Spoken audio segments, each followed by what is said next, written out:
Welcome to Unscripted Strength. We are back for another episode. I think it's 22.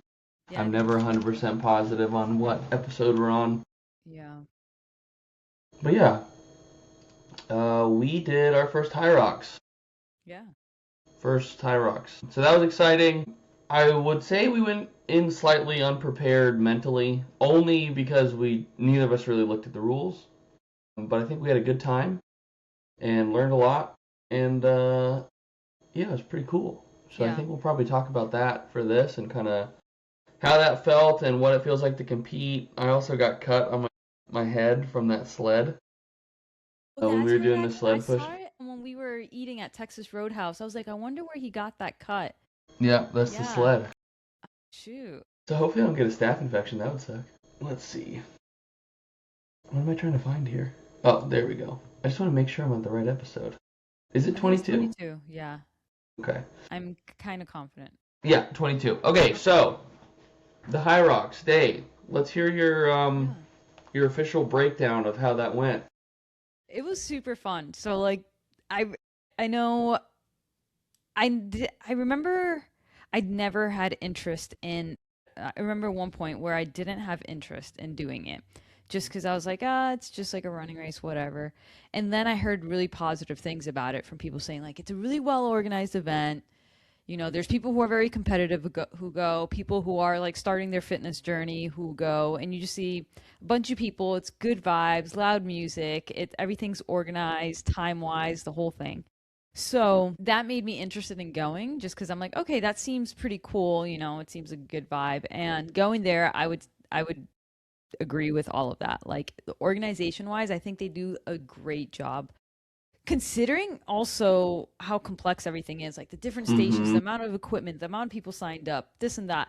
It was awesome. I loved it. I loved it when like because we got there early. We were watching a bit. Some people, I think it was the Hyrox singles women who were doing it, and they were like older age groups, and it was just fun to watch, to walk, and then we were walking around the like merchandise and the different stands and all that stuff. So that was super fun.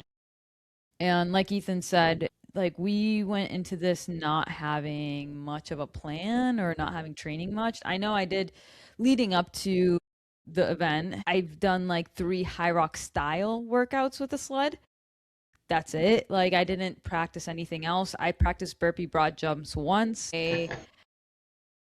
Yeah, and like I knew where my strengths were going to be and where my weaknesses were going to be. I did practice running, obviously, because I've been running for different events and just in general in my training. So that was okay. And yeah, it was fun. And I think going in unprepared made me less nervous, right? Mm-hmm. Because like I was telling you on the ride up to Phoenix, I was like, I'm looking at this like, we're going to a fitness class.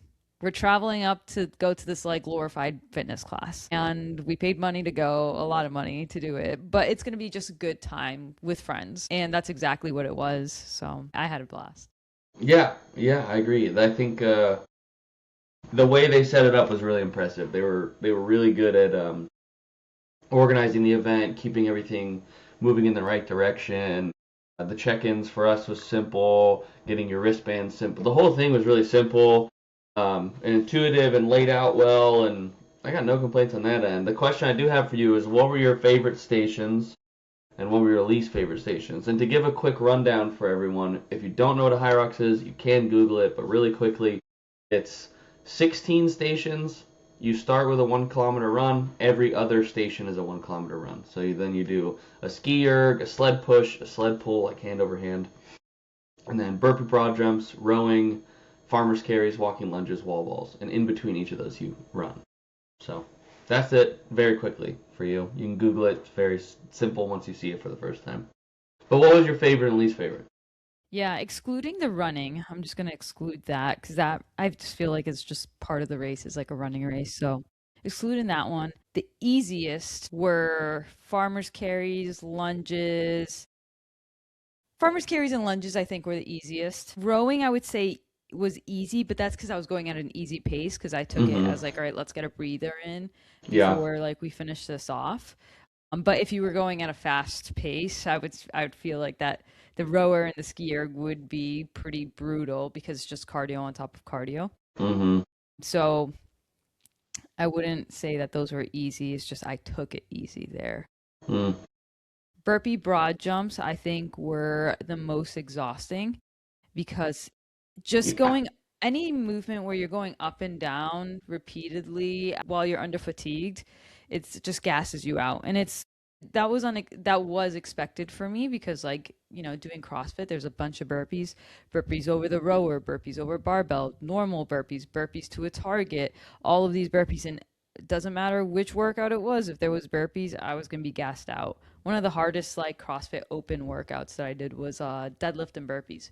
Very simple, just two Man. movements, and deadlifts it wasn't like a heavy load. It was like, I want to say it was like 70% of my one rep max at the time. So it Mm-hmm. wasn't like crazy, but it was doing the burpees in between that killed me. And like, I just know burpees is a movement that just kills me. Hardest, I would say, was the sled pull for the simple fact that I just could not do the men's weight. Like, I think if it was a lighter weight, that would have been an easy one for me, considering like my I thought it was going to be because of like my upper body strength, especially pulling strength. I'm pretty good at, but I could not get a handle on that movement. I didn't practice enough of like the way Hyrox people Mm-hmm. pull it. Like there's like I was trying to do like the strict hand over hand, and if I couldn't do that, I was like, I don't know what else to do. And I know there's another method that you were mentioning, and we've talked about it multiple times, but like my brain just like couldn't wrap around it. Yeah. And so, for the simple fact that I could not handle that weight, I didn't like it, and it was the hardest for me. Yeah.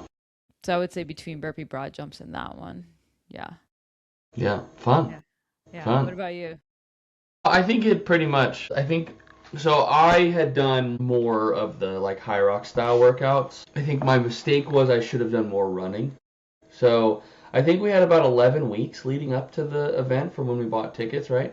I think it was 8 or 9. Oh, it was less. Oh Yeah, shit. because the Okay. plan I wrote was 8 weeks, and I wrote it the week that we got the tickets, so it was like 9. Okay. Yeah, 9 weeks. yeah. I did a bunch of the like circuit style high rocks ish workouts. I should have done. I should have just ran the whole time. So the hardest station for me for sure was just running. Mm. I think because and the question I guess for you, I'm curious about because I didn't even asked you yesterday when we finished.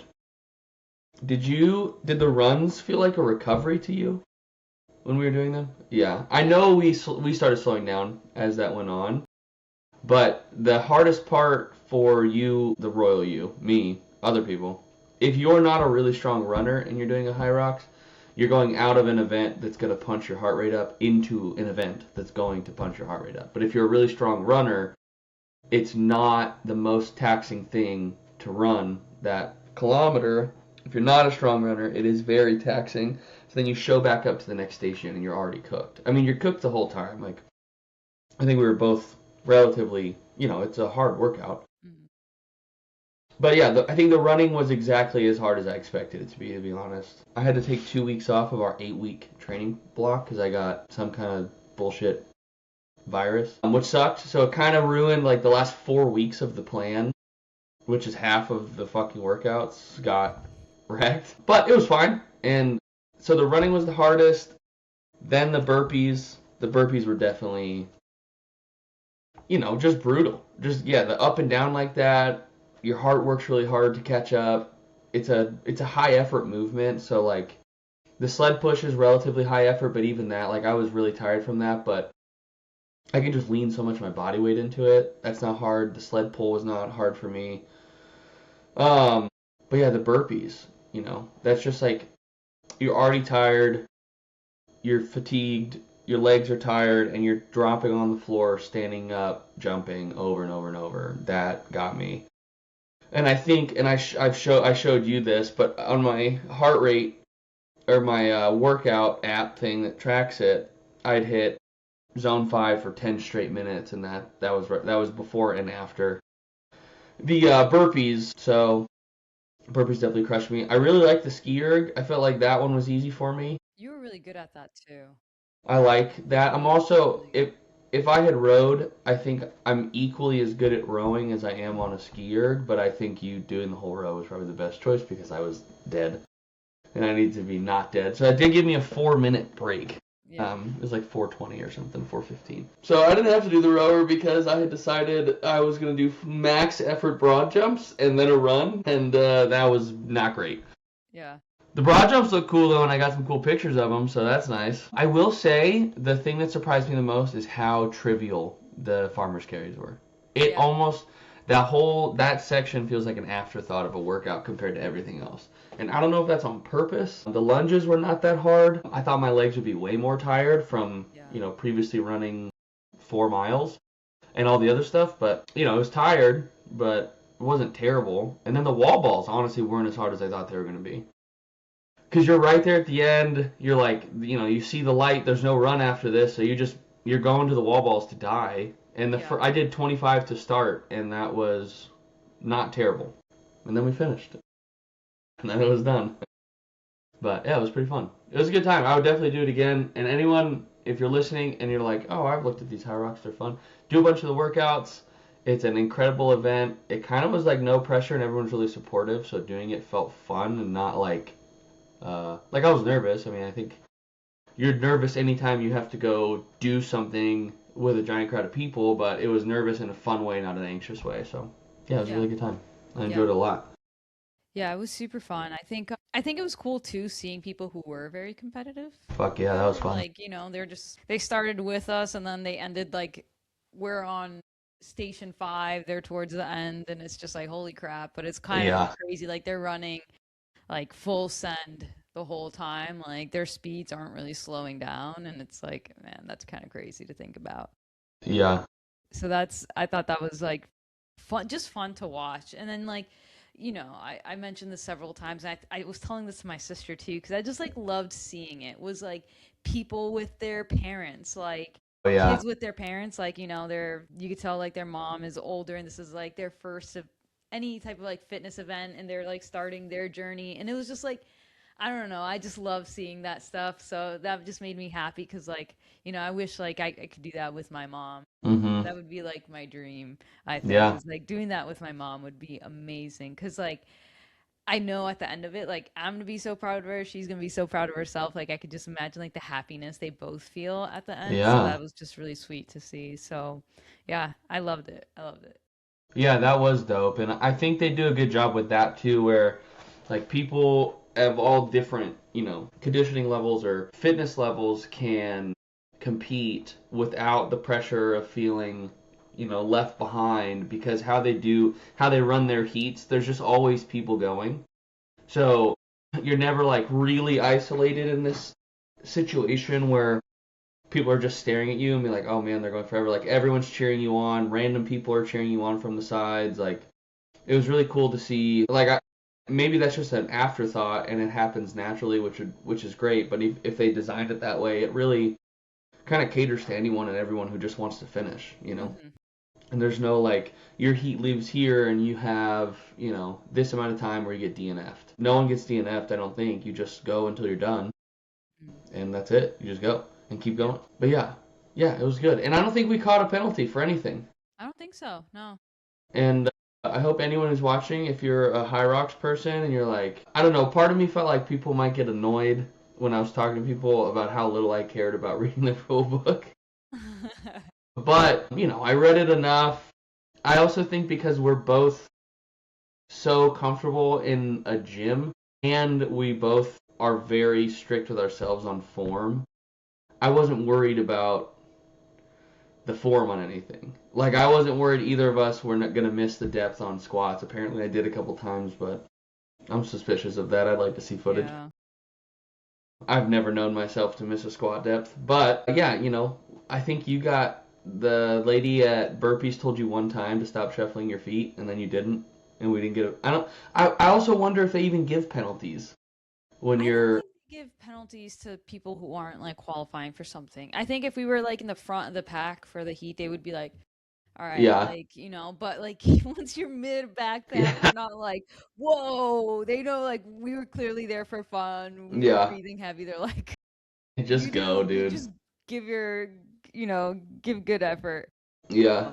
I think one thing too that I really like, because we were talking about, you don't feel like you're being watched the whole time because there's people going the whole time. Yeah. So it's not like, hey, all eyes on you, which is nice. Yeah. But also the minimal barrier to entry for it, Yeah. where in terms of skill, I think that's where like CrossFit, competitions, where Yeah. if I wanted, I'll use the example of like my mom again. If I wanted my mom to do something to feel like accomplished, it'd be hard with a CrossFit competition because she would have to learn all of these different movements. Like there's handstand push-ups, kipping is one thing, and there's like, bar muscle ups, advanced movements, and even easy movements too. For the someone just getting like off the couch, it's hard to do. Yeah. Where I think that's why races like road races they bring in such a big population because all it Yeah. is running, right? Yeah. Even if your running form sucks, you can run and you can walk. And I Yeah. think that's the same with like Hyrox. It's like, hey, like all of these movements are pretty easy to do. There's not much skill component. Like you don't have to spend an extended amount of time practicing the skill. So there's that. And I like you were saying, I think that's one reason why we weren't like reading the rule book or anything. But another reason too, like for me, it's like I just wanted to have fun. Like if I'm Yeah. competing, I'm gonna make sure to read the rule book. Yeah, because I want to make sure I'm doing it right. And if I'm getting something out of it, like if I'm competing, if I'm trying to qualify for something, yeah, for sure. If I trained for this, like I want to make sure like all We're this. doing it But I right. went in there like they could have told us that we had to start from the top again for the burpee broad jumps because we did all of it incorrect, and I would have been like, okay, you Yeah. know. That being said, if we were competing and we were running like at a certain pace and we were like pacing each other, making sure that we're like hitting certain paces, I'd be like, fuck off. Like I'm not doing that over again. But Yeah. it was just a, pretty chill way to approach it. Yeah. Yeah. And I think it made it more fun. Yeah. And I think we were both, well, you're definitely in shape enough. I got in shape enough to at least finish the thing in a decent-ish time. I wish we could have gotten sub 90, but that's because my brain can't let me have anything nice. But yeah, so our one funny mistake from it was, so they explain when you're leaving the little go area that you have to pass a certain marker 3 times. That's like your trigger to go in and go to your station. So you leave the station in the middle. So like let's say you leave the ski erg, you pass a certain marker, you do a lap, you go in. So you see the marker 3 times. So Day and I do the first set of laps. It's fine. We finish the ski erg, and I think just like nerves and already like we're like trying to figure shit out. We pass it, we do a lap, pass it, do a lap, and then we're like coming up to it, and I'm like, oh shit, are we on lap 2 or 3? What lap? How we have to pass it 3 times? But the first time you walk by it, the first time you run by it, which means you've only run like a couple hundred feet, that counts. So it's kind of hard to explain it. Once you see it, it makes total sense. Yeah. So we do an extra lap. So instead of running 0.6 miles a kilometer for the second kilometer, we run a mile, which was fine. Except that I think that mile in my head put me back a little bit. Like an extra third of a mile in my running shape is not the most ideal thing. I don't think it did that much. I think I was probably fine, but the whole time in my head, that whole race, I was like, it was just the whole race was in the back of my head. You're like, stupid fucking idiot. Why did you run an extra lap? Well, we ran You the shouldn't extra have lap done it. because I was like, oh, let's just do it just in case. I'm like, what's an extra lap? And then, we get to the sled pushes and. Yeah, no, I was just saying for me, like, how could you not pay attention? Like, why did you not pay attention to what you're doing, and this is how you end up here by not reading the rule books and not listening. But yeah, it was awesome. What's honestly really crazy is, and I appreciate everyone who has said this to me, is everyone being like saying how proud they are. Mm-hmm. And in my head, similar to you, it was just like a 90-minute workout. Yeah. And I don't feel like I did anything like crazy, But I don't know, like so many people like, I'm just so proud of you for doing that. And I was like, thank you. I don't really know how to respond because it's like I just drove to Phoenix with my buddy to go do a workout at a stadium. Like that, it's kind of cool. Yeah. But it's not like I didn't do anything. I just suffered. I was on the verge of puking for 99 minutes. That's about Yeah. all I did. But I guess, like, a lot of people probably won't sign up, like, out of, nerves or fear or whatever. Hmm. So maybe it's impressive. I don't know. You know what I'm saying? Like, it's just so weird how many people are like, that's so awesome. I'm so proud of you. And I'm not, like, I disagree. I'm like, oh, I didn't save a puppy. I think one thing about it too is like just because you're putting yourself out there. Like Yeah, you're visibly putting yourself out there, and it's just like, sure. oh hey, like you're visibly suffering. And I think also as coaches too, like you're visibly like showcasing your weaknesses. Yeah. If you like let's say you're a powerlifting coach and you decide to do something that's out of your wheelhouse, like a high rocks or a 5K, like you're putting yourself out there where it's like, oh, like this is not your forte, you are a lifter, you and all this stuff. And but people assume you know everything about fitness because you do have a certification, you study this, blah blah blah. Mm-hmm. And you go out there and you show like, oh, you have a weakness. It's kind of like when I do things like every time I demo like an athletic movement, like a like a double broad jump or like bounding. It's like, oh wow, Look that's at you go. yeah, wow, I'm proud of you. You really like put yourself out there versus like That's so me funny. showcasing something that I'm good at, right? So Sure. I do think that plays a role in it too, and yeah, Yeah, and I mean, that's the thing I'm proud of for myself is that and this was like the start of me trying to do all this hybrid shit. Is I suck. Like my cardio is terrible. Hopefully, at some point we can make that VO2 video, the one I was texting you about. I think that'd be fun to yeah, like do like us talking, show some footage, what it means, and like I have no problem putting out here that like my VO2 max, which I know is not like the biggest indicator of my total cardiovascular health, but it is like a large arrow of like hmm, where my cardiovascular fitness is. That my VO2 max was in the poor category for my age group and size, which was a 37 was my VO2 max. My peak was 42, which is in the normal section, but my VO2 max was 37. And I was expecting that. And if anyone is listening to this and you do a lot of lifting and you've heard a lot of stuff about your cardiovascular health, I promise you, if you've not done any cardio, you have bad cardio. Which, in my head, like when I went to go do this VO2 test with our friend Carmen, friend of the podcast and friend, I went to the Human Performance Lab at the U of A. Carmen did the test with me, or she proctored the test, facilitated the test. And it sucked. It's really hard. And I knew in my head, like, I think I'm a realist about it and was like, I haven't done cardio for a long time. I smoked for a long time. I'm going to have poor cardiovascular fitness. And there's just a lot of stuff right now about how important cardiovascular health is. So, yeah, again, if you're listening and increase it because you've heard so much stuff recently about it, you just have to do it. And I think doing the VO2 test and getting my VO2 score back was a good reminder of why I'm running as much as I am, or just doing cardio in general. Because my strength in the like bell curve of people my age and my age, I am on the high end of that, but my cardiovascular health is terrible, and that affects you a lot later on. And even like before I started running, I had this, I don't know what I was listening to, but someone was talking about injury, being more prone to injuries because your recovery is terrible. Like if you're a lifter and you have terrible cardiovascular health, there's a lot of systems that don't work very well in your body, like peripherally in your limbs and your muscles, whatever. So your recovery sucks because your cardiovascular health sucks.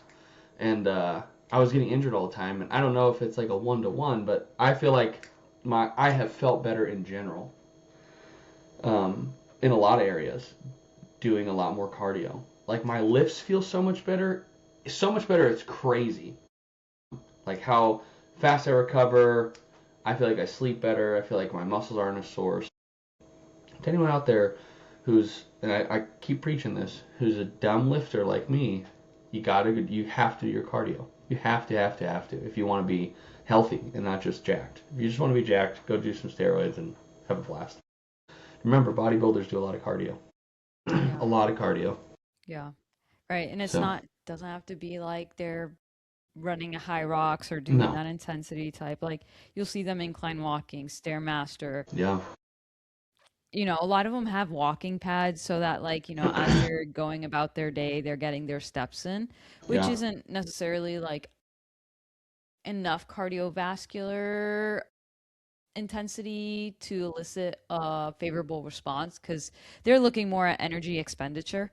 Yeah. So, like in the energy expenditure perspective, it makes sense. But, I do think they do a good job, I think, balancing, best of both worlds. Mm-hmm. And I would say same thing, like if you're a lifter where, strength is your priority and getting stronger and pulling those weights and all that, incorporating those things meaning cardio training, but like you also have to be careful too. Like your priority is strength training. If let's say you're doing 4 or 5 days a week, whatever split you're doing, maybe incorporating 2 to 3 30-minute sessions of incline walking or something like that. You don't have to go and add more stress on your joints by running, but find something that one you could adhere to and be consistent with.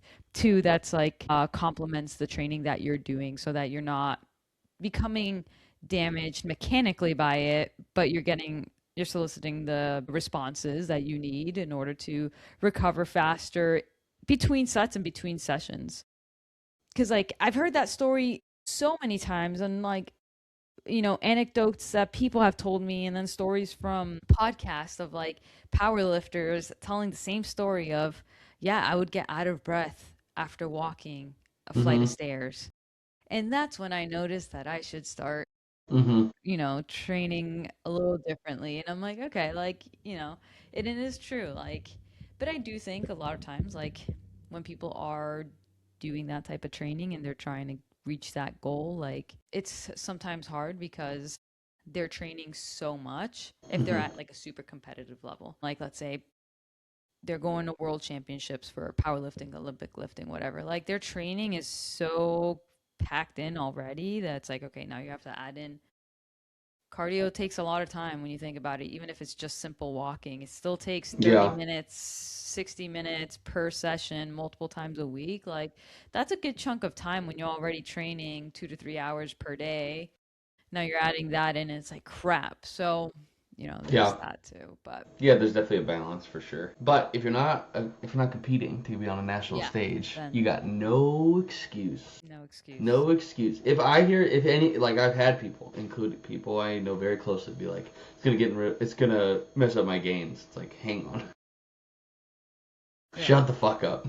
Yeah. That's the dumbest shit I've ever heard. Don't say that to me anymore. Yeah. I don't care. Like we're doing this for our health. It's not gonna get in the way of your gains. You eating like a chicken is gonna get in the way of your gains. That's the problem, not the cardio. Okay. If you could do any of the training differently for the high rocks, would you do anything differently? A few things. So, me and Marley are gonna go to the New York City one. We're gonna Yeah. What is that? um there's one they have two separate days. I think it's on two separate weekends. One at the end of May and one at the beginning of June. So like Okay. two consecutive weekends. Oh yeah, yeah, yeah. Okay, So I'm we're looking gonna at it. yeah, we're gonna look to go there. I think we could finish in like 70 minutes. Okay. Like an hour and 10-ish. Okay. So I think for that, we're gonna have to do some like we both have a running foundation, I think Mhm. now. Like, like tomorrow we're going on an 11-mile run. Easy run together. So like that's not the issue there. I think the issue now is like, okay, finding different gears in our running where that we can sustain for Mhm. longer periods of time repeatedly for each station.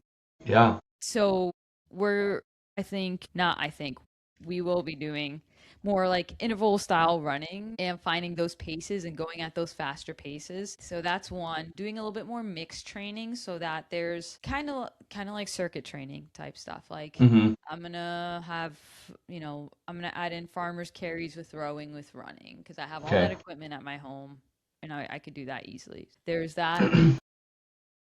The good thing is because it's same gender, Yeah.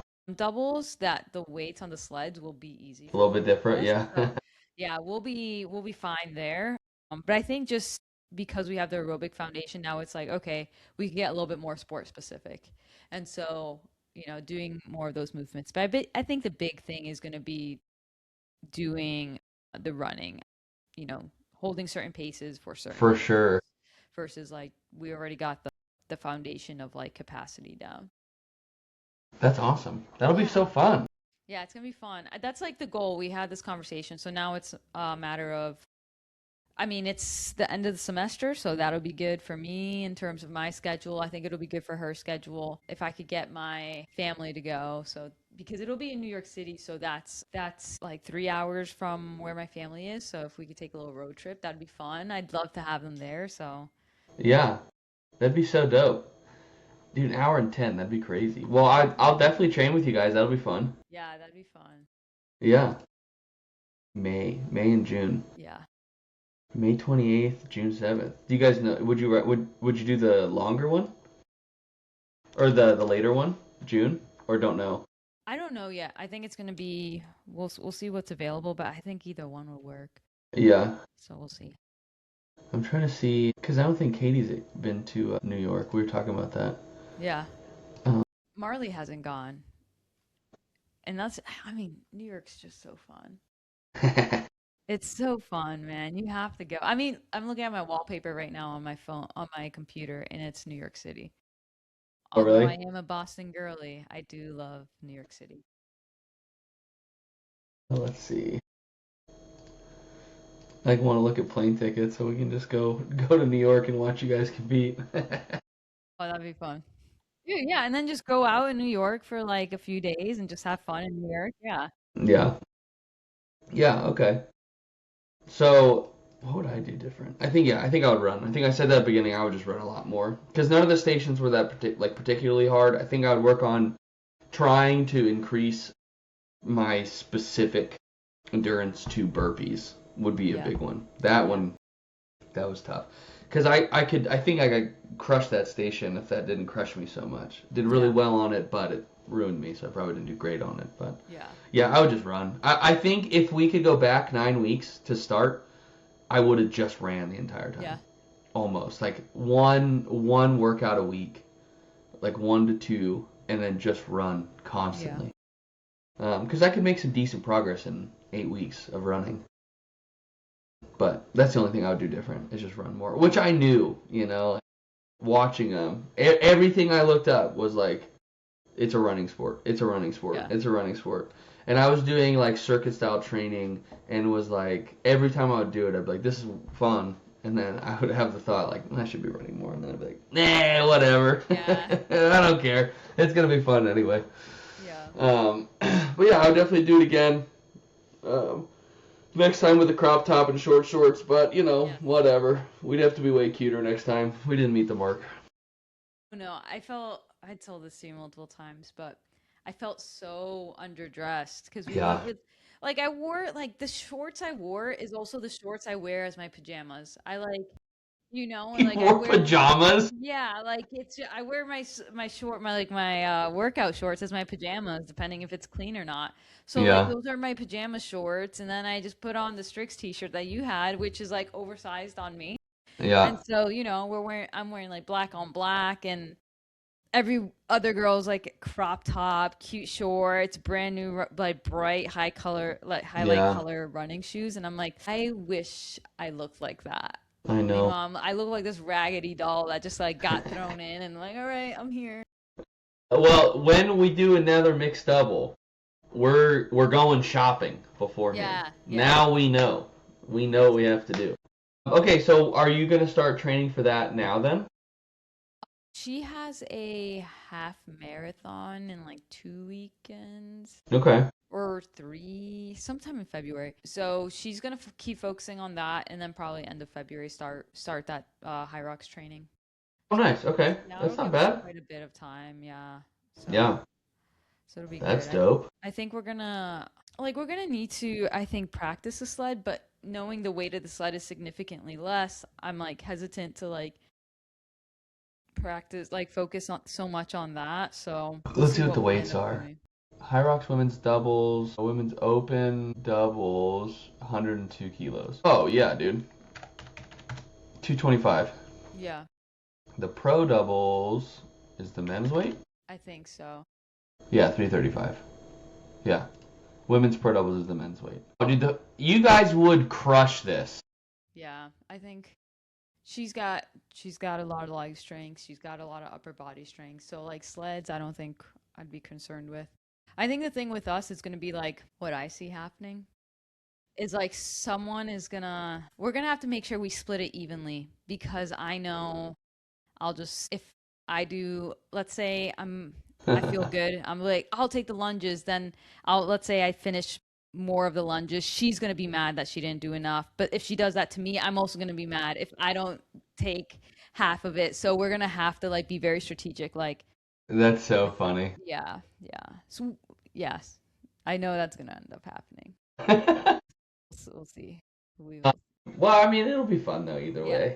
way. Or you just like take certain events. But dude, like the farmers carries is 16 kilos, 32 pounds, and the farmers carries at 53 pounds was easy for you. Yeah. You could have done that whole thing. The Yeah. farmers carry. Yeah. So I think with the 16 ones, I could probably like actually run it Run it. like Oh from yeah. the end. Yeah. Yeah. Yeah. So 100%. yeah. And the You lunge could you were press- borderline running yesterday on the Yeah. farmers carries. Yeah. And I then, was jogging to keep up with you. and then the lunges too are gonna be like 10 kilos, I think. 22 pounds. So it's like at that point it's body weight. Like Yeah, it's basically like how fast can you lunge, period. Yeah. So you're gonna work on that's gonna be your sport specific training is speed Yeah. lunging. Yeah, speed lunging. And farmer carry runs. Yeah. Farmer runs. So, That's so funny. All right, well, that'll be good. I think my next training, I have to decide. I have to figure out what I'm doing next. because yeah, you had thoughts of the powerlifting meet.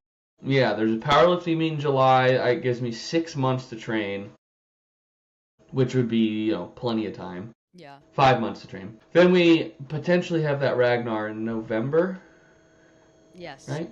Beginning. The 8-person relay, Yes. 15 miles. That's not bad. But I'd want to start training for the Ragnar now Yeah. because I want to do well. Yeah. I think that's what this race we did yesterday put in my head. Is I want to do well. Just so you know, that I don't think I've said this. Yesterday was my first competition I've ever done. Oh, really? Yeah. Yeah, I've done some like in the gym kickboxing stuff, but nothing with anyone watching. Like no CrossFit competitions. I competed a couple times in high school in lacrosse, but I injured out of that and quit. So I've never done like an event like that. And I mean I've done like a 5K. I've done a couple 5Ks, but that's it. So that was my first like big fitness event.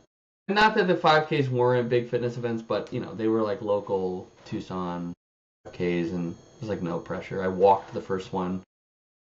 But yeah, that was my first one, and I was like all last night and today, I've been like, okay, Yeah. I want to do that again. That'd be fun, Yeah. But I want to do better. Like I want to train for it. Yeah. So like a powerlifting meet would be fun. Run would be fun. So Yeah.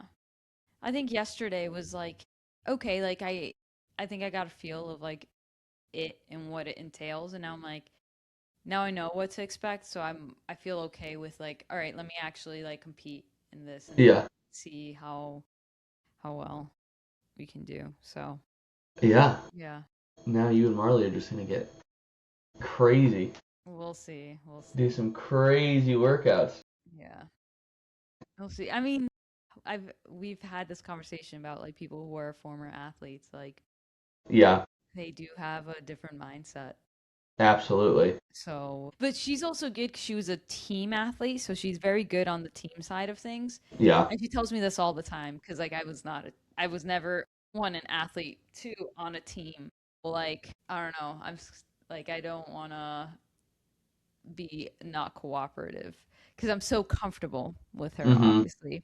That I could see us like if she takes a turn and I'm like taking a turn and I'll be like, "What the fuck? You just cut me off," or so because that would happen.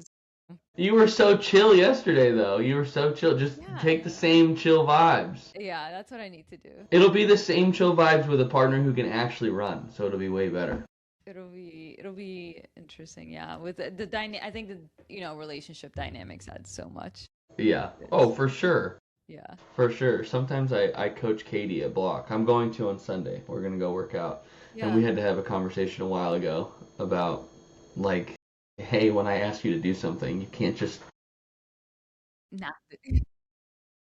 you're asking me to do this for you and then everything I say like shut the fuck up. Yeah, It's exactly. I do like the same thing to Marley. Like I ask her for advice about my injury and then she'll say something and I'm like, whatever, loser. yeah. Boring. No thanks. Yeah. The answer wasn't like interesting enough. Yeah, it's like not what you want to hear, so you just like Yeah. shut up. Don't say it to me again. I don't Yeah. care. Yeah. Well, fun, fun, fun, fun. But yeah, all in all, that was a really good race. It was a good time. I don't think we said it. We finished in an hour and 39 minutes. Hmm. If we didn't say that earlier. And I have a bunch of pictures and a few videos, so maybe we'll just like put something together Yeah. to put out. You've got those pictures, and I can get any videos I have from all of my family members and splice something together and make it fun. Yeah. That'd be awesome. Anything else you want to touch on? We're at 45 minutes already. Yeah. I don't think there's anything. I mean, I think we're gonna have a guest coming up on the next few episodes at least. Yeah, So that'll be fun. yeah, Yeah, I'm it'll be a excited to good pick time. his brain and hear his story and all that. Yeah, Yeah. yeah, and I'll try to do some digging. Having Marley and Carmen on made me realize I want to get some good questions to ask before, Yeah. and then let the unscripted nature happen. But Yeah. Actually, some there was, I think we did have a question on our YouTube video. yeah, from Shayla. Yeah. What'd she ask? Let's find that and we can answer it. Can you talk about neural drive and the role of the central nervous system plays in strength training? I've noticed that I can lift a certain weight consistently, but the moment I add even one more pound, the bar won't move at all. My brain tells me I can lift it. My cues and bracing feel solid, but the bar just won't budge. Why does this happen? Is this more of a CNS or motor unit recruitment issue rather than actual muscle strength? So with What a that, question. yeah, that I think that's a really good question because a lot of people experience that. Like Mm-hmm. to start off, like I experienced that a lot, especially with upper body movements like an overhead press. Every little pound, and a lot of people experience this because every little pound makes a huge difference versus like if you add 5, 10 pounds to your squat, usually that's you can, potentially do the same reps. Mm-hmm. Overhead press, 5, 10 pounds is astronomical. Also depends how close you're operating to your 1 rep max. So, there's different movements will be different. So how close to your 1 rep max are you operating at? And how much fatigue have you accumulated by the time that you're increasing that weight? So let's say I have prescribed 4 sets of 5 trap bar deadlift at a heavy weight. And the first 3 sets of 5, I do 250. And then I'm like, all right, that felt good. I did it 3 sets consistently. Let me go to 355 now on that trap bar deadlift. I go for that 4th set and I cannot even pick it up. I've accumulated 3 sets of high intensity effort move of reps, 3 sets of accumulated of that, 3 sets of 5. So that last set, like especially for a movement that is so taxing overall on your body, you're probably not going to be able to budget as it's not going to be easy to budge. And that's why a lot of times people kind of that's that point with those big movements like trap bar deadlift, squatting, benching, overhead pressing, because it is so taxing on the body. And I think it's like CNS. I think it's also, motor unit recruitment. They fall in the same bucket in my eyes, the Yeah. way I look at it. And I think there are different things. Like instead of doing like a increasing weight as you go through the sets, maybe start at a top weight and then back off sets. Like you do your first set at the heaviest weight and then each other set maybe is a percentage of that. So then you start with the heaviest and then go down instead of going the opposite way. Another thing too, I would say is like, okay, find where your sticking point is. If you realize that like everything feels solid, but you can bring the weight down. Let's say you're squatting, you can bring the weight down, but you can't bring it back up. So, okay, let's work on where the sticking point is. Is it at the bottom? Is it midway? Is it somewhere halfway up and then you're falling back down? And then adding in some different strength modalities like eccentric training, isometrics at certain positions, overcoming isometrics, different types of movements that maybe you haven't been exposed to, and that that's where your limiting factors are, and you're gonna address those in order to progress with that. But yeah, I think when it comes to like central nervous CNS, when it comes to training, I think that plays a huge role in those bigger lifts at higher intensities. So prepping for that is always good. Sometimes doing like light plyometrics leading up to big lifts helps because you're getting your body warmed up to that as part of, doing something as part of a warm up. It doesn't have to be too intense. Some like counter movement jumps at 70% effort, 80% effort, and then doing like a max. And obviously that's at low intensities but high effort, high speed. Um, yeah, I think those things. I talked a lot, so Ethan, I know you have a lot on this too.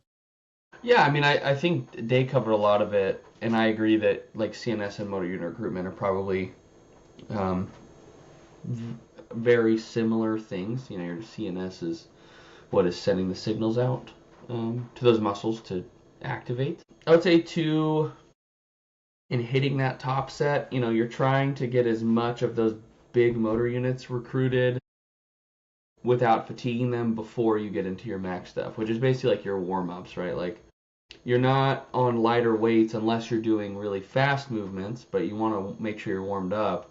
But if you have fatigued some of these like type 2 fibers, then before you get to your heaviest stuff, you're never going to hit your max weights with, being under fatigue. So having a warm up that you're really comfortable with so that you can feel really, really solid and jumpy and non-fatigued when you get to your max sets can be helpful. Sometimes people, I think, take too long to warm up or put too much mental energy into it. Like your central nervous system is not just your physical body, like it's your mental state as well. So doing too many sets, too many reps, too much thinking can affect all that. Your mindset going into it can affect it. Some of these people doing 6, 7, 800-pound back squats are strong enough to do it, but they are also really locked in mentally. There are also just, you will find a weight that's not going to move. Like everything's perfect. You go to pulling that bar. Like if I put 1,000 pounds on the ground, you're not going to move it. I don't care how prepped and good you feel. It's just you will find a weight that is n+1 over your 1 rep max, and it's not budging. But I'm a big fan, like Dave was saying, loaded eccentrics, really, really heavy. Finding ways to load the bar over your 1 rep max, I think is super helpful for your brain and your nervous system to know what that weight feels like. And I know Shayla and I have done that before with her training. Field squats is a good way to do that. You can go or you can go into much higher weights, if not over your 1 rep max on a squat, and do more reps because you have so much balance. So you can feel the weight on your back. You can do eccentric exercises, so just the lowering phase down to like pins or something, reset it. It does take a lot of time and maybe some help from friends. I also like concentric only training, like really working on the punch out. So Anderson pin squats. So you start at the bottom of your squat and all you do is punch out. Trap bar deadlifts are great for that. Just ignore the eccentric and just see how much you can drive off your legs. But yeah, working different joint angles and just making sure you're exposing yourself to those heavy weights more often, your nervous system's gonna catch the drift and start picking that up. Once you hit certain strength levels, like it's a time thing. Time and recovery and consistency. You have to time of how often you're doing it so that you are signaling your body that it needs to make these adaptations, recovery obviously, but then just you got to hit the loads and then give it time and they'll move up. Your brain, your body, your central nervous system is just a thing that likes to adapt. It's just how often you're asking it to adapt and how well do you recover, and then patience. Yeah. And try really fucking hard. I know she does. This is not a comment to Shayla because I know how hard she tries. But like in those moments, it is like the reason people use smelling salts is because that shit amps you the fuck up, and the reason people down 500 milligrams of caffeine before this shit is because your effort's got to be turned to 11 when you're going to these 1 rep maxes sometimes, because it's really hard. So that's all I got. Yeah. I think I say this to Marley a lot, and she hates when I do this. But like when we're working out in the same vicinity, or if I'm working out and she's just like around me, and let's say I'm doing pull-ups, weighted pull-ups. Yeah, let's use weighted pull-ups as an example. And in the middle of my set, she says something to me, I'll fail, right? Like mid-set, like I'll just drop because she like distracted me. And I'll Yep. always be like, you can't talk to me or do anything because I always say this and she hates it. I'm like, I'm using literally every ounce of like my brain juice to fucking do this. And like once it's distracted, like I can't get back up. And she's like, Yep. she hates it because like I'm joking or I'm like half joking when I say that, but also like I'm also half serious because like when I am like benching and I hear a noise, like that's distracting me and I'm putting so much effort Oh, yeah. into getting that weight up. You've seen like you saw how slow I bench when I'm like Mm-hmm. at that max effort where it's like if I hear something yet that's not gonna it's already moving slow to begin with to go up. It's just gonna come back down. So that's why I usually train in silence for Mm-hmm. that reason. But I do think Bad like song comes on, the worst. yeah, The yeah. worst. I'm out. I'm like, okay, rack the bar. I gotta switch Yeah, the fucking song. We can't exactly. do this. I'd rather not. And Yep. I think like that has to do with how close to your max effort you're in. Like Yeah. the CNS plays a huge role in that. There's signals going from your body, from your brain to the rest of your body saying like, you know, how much force can you produce Mm-hmm. to get this moving. And if you're working at a threshold, like you got to make sure that you got everything situated the way you want it to because any little thing could throw it off. Oh yeah, yeah, and like that, this like idea that your central nervous system and your muscles are different. Like if you focus on something, you can do that thing better. So like if you're with a training partner who's like goofing around and talking while you're working, like you're not doing 1 rep maxes that day. It's not like if you're really trying to max out, like there's a reason that powerlifting gyms have blaring death metal and headphones and smelling salts. Like you have to be locked in. Like you have to be really focused because it's very technical. I tell clients at the gym all the time when they're doing higher effort stuff like, "Hey, I want you to put your whole brain inside of this bench press," or like, "I need your brain in your butt while you're doing these RDLs," like if they're doing really heavy stuff. And all I'm saying is like take all of your mental energy, all those brain juices you have, and focus on the thing that you need to be doing. And if that's what you're doing on a squat, for me, that's like my brace and my leg drive. I'm Mm-hmm. bracing to keep my back in the right position and I'm pushing as hard as I can. And if you Yeah. stop paying attention, all of a sudden you'll lose a brace and not even realize it. It happens so quickly when you get distracted. Yeah. And you don't realize how much mental energy it takes to do high effort movements like that. But Yeah. it really does. The better you can focus, the better it is. So if your training partner is not taking it serious and you're trying to max out, I wouldn't try to max out. You're just going to leave yourself disappointed if you're super distracted. It's really hard to get into that gear. Yeah. I So, think if like you've gone to an Olympic lifting or powerlifting event, you'll notice two things. One is that the lifter usually has like a ritual leading up to mhm, their lift. And, you know, some people need to do like a stomp slap type thing to get them hyped up. Other people take like a more calm, you know, they'll take like a deep breath in, loosen their arms, and then go for the lift where other people need to, you know, they need a slap in the face and they need a grunt, mhm, whatever. That's their ritual. And then another thing too that you'll notice is the crowd gets quiet at the start of the lift mhm. because any little distraction will affect that. Same thing with like a volleyball meet, right? When someone's serving, everyone's quiet Yeah. until they serve, and then it's And like, then it okay, goes crazy, yeah, yeah. exactly. Golf's the same way.